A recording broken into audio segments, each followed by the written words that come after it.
حياتي أنا نساها الهنا ودمعي حكى. بسم اللہ الرحمن الرحیم.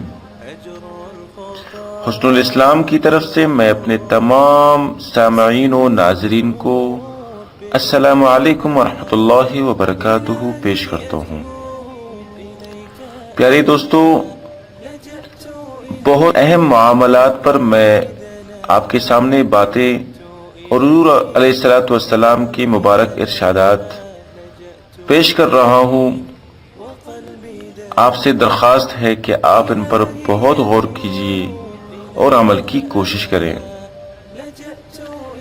حضرت ابی ہریرہ رضی اللہ تعالیٰ عنہ سے روایت ہے کہ رسول اللہ صلی اللہ علیہ وسلم غلے کے ڈھیر پر گزرے.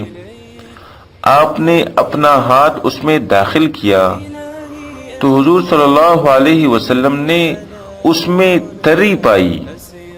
آپ نے فرمایا، اس اناج میں یہ تری کہاں سے پہنچی اور کیوں تر ہے؟ یعنی کس نے تر کیا اس کو؟ تو اس نے کہا، یا رسول اللہ، میں نے تر نہیں کیا، بارش سے تر ہو گیا ہے. حضور صلی اللہ علیہ وسلم نے فرمایا، بھیگے ہوئے اناج کو اوپر کیوں نہیں رکھا تاکہ اس کو لوگ دیکھتے؟ جو شخص فریب دے یعنی دھوکہ دے وہ مجھ سے نہیں. اللہ پاک ہم سب کی حفاظت فرمائے. حضرت واصلہ بن اسقع رضی اللہ تعالیٰ عنہ سے روایت ہے کہ میں نے رسول اللہ صلی اللہ علیہ وسلم کو فرماتے سنا، جو شخص عیبدار چیز فروخت کرے اس کے عیب پر خریدار کو مطلع نہیں کیا، وہ ہمیشہ غضب الہی میں رہتا ہے یا فرشتے ہمیشہ اسے لعنت کرتے ہیں. ان دونوں حدیثوں سے آج کل کے کاروباری لوگوں کی آنکھیں کھل جانی چاہیے. اکثر لوگ گاہک کو دھوکہ دیتے ہیں. اناج کے تاجر بھیگے ہوئے اناج کو ڈھیر کے اندر دبا دیتے ہیں اور سوکھے کو اوپر ڈال دیتے ہیں، اور مرچ کے تاجر عمدہ مرچ کو اوپر اور خراب کو اندر دبا دیتے ہیں.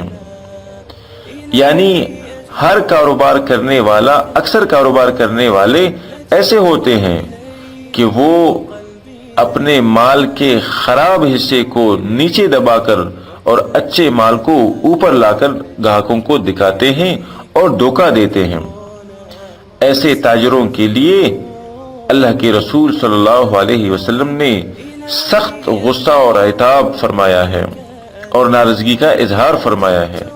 اللہ پاک ہم سب کی حفاظت فرمائے اور حلال اور جائز طریقے سے کاروبار کرنے کی، تجارت کرنے کی، مال کمانے کی توفیق عطا فرمائے. وما علینا الا البلاغ.